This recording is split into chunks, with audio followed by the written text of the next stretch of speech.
Okay, darling Virgos, coming from your past, let's see where you are coming from. I see in your love life trying to balance out what you're prepared for, what you're stepping into in an effort, and what you're guarding in an effort to get something out of the situation, something tangible that perhaps was not manifesting as quickly as you would have liked. You've been waiting.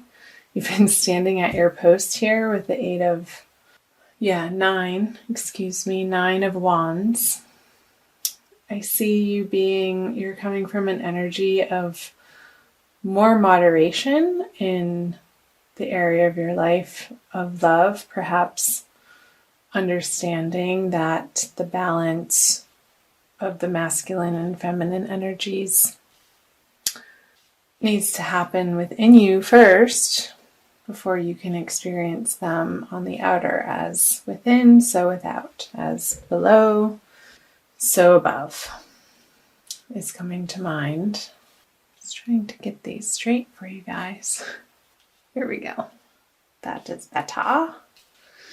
So, coming from your past energies in this effort to be moderate, or perhaps tempering your emotions, your emotional reactions with the Temperance card and the Eight of Wands.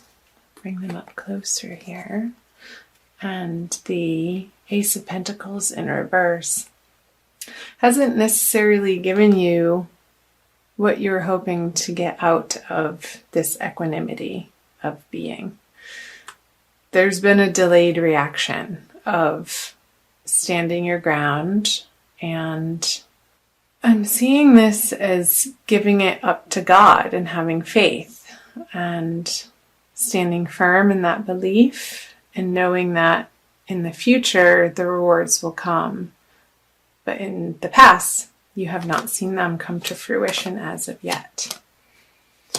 However, moving into the energy of February, the Eight of Coins in reverse, or Eight of Pentacles in reverse, the Four of Cups in reverse, and the Two of Pentacles in reverse. So all of the cards are reversed.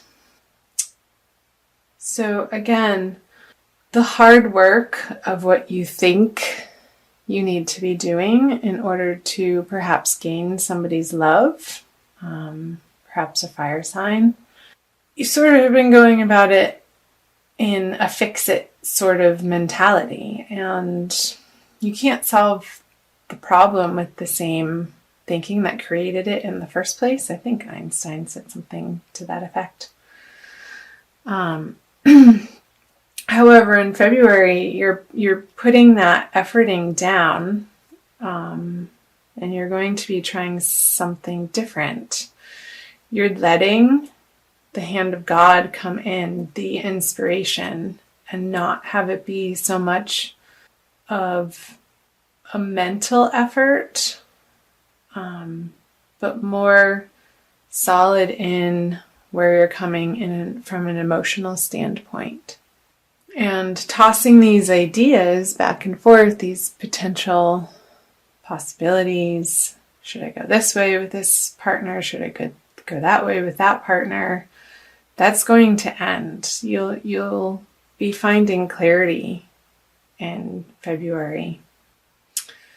And moving out of February, towards the end of the month, still a lot of reversals. That's better. Now I'm getting it. I like things straight. I'm a Virgo too, you know. Here we go. That's how I want to see them. And I think that's how you would want to see them. Sorry if that was driving you crazy. So moving out of February, or towards the end of the month, you have the Magician reverse, the Two of Cups in reverse, and the Knight of Swords.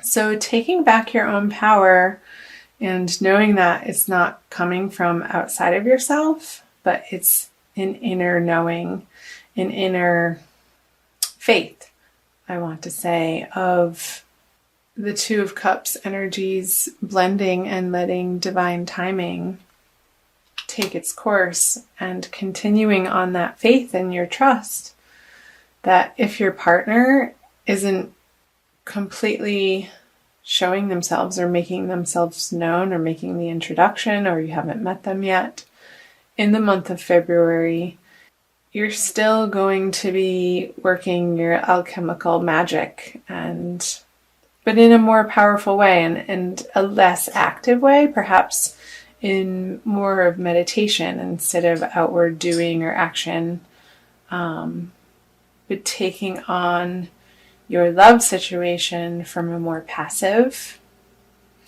especially with the Knight of Swords. It's putting that fiery anger, frustration down and releasing it and letting it go. Because we can't attain the Two of Cups upright, the reciprocal love, the balance of masculine, feminine.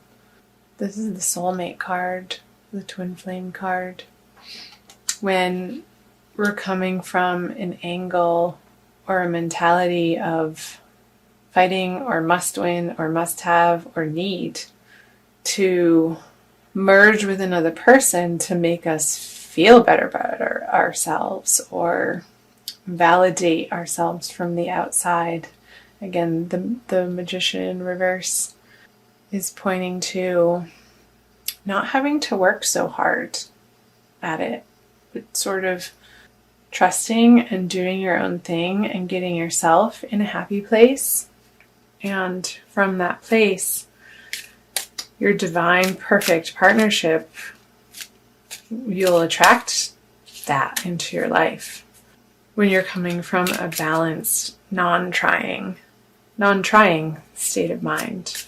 I'm going to pull one card for the masculine and an energy also for the feminine. And I think also I'm going to be pulling an Archangel Michael card for all of my lovely Virgo friends. So this is for the masculine and the feminine. So for my feminine Virgos, let him come to you. The Knight of Cups in reverse. Trying to let it focus on the card. Maybe that's better. The way that, again, you're trying to communicate your love to this person is only going to be received when it comes from a very centered place, a very balanced place, and not a mental place, not a harsh place of need or want, but a place of inner harmony that you're going to be working towards in the month of February. And the masculine wants to create this stable foundation with his partner in his world only when the two parties are balanced in themselves. And that's where the magic can happen and the extreme fun. So I think that's great. Not to work so hard. Put your intention out. Journal, light a candle, put some music on, meditate. Perhaps, if you haven't already, journaling about the perfect mate for you, or the perfect partner, not necessarily mate. You don't have to do this repeatedly. You don't have to try so hard at it. But praying to your guides and angels and putting it out to the universe of how you want it to feel in this divine partnership. And letting it go, releasing it. The element of fire, by lighting the candle, will send it out into the ether. It will send it to where it needs to go. And trust that it will. And when you do that, it does. Sense of humor, fun, yes. Thank you for helping me see the humor in this situation so I can lovingly laugh at human nature I'm willing to view my experience in a new light in order to attract love and healing energy. In a new light, there's the light again. Lighting candles, getting out into the sunshine. If you're in a warmer climate, being around flame or fire or bonfires. Utilizing the element of fire and the passion of that to maybe doing a candle meditation. I really like that idea. I was doing a meditation I found a meditation on YouTube today where they were burning a bonfire with some binaural beats as the background music. And it was so mesmerizing and informative, as an earth sign myself, of exactly the playfulness of the fire and the creative force that it is and the transforming power that it has. And it brought me to such a state of appreciation and wonder and what a powerful force the fire element can be. So bringing some safe, playful fire into your life in ways that come to you in inspired moments. And I think in doing so, it will ignite you in the right ways and sort of burn out this tossing and turning in your mental capacity about where are they?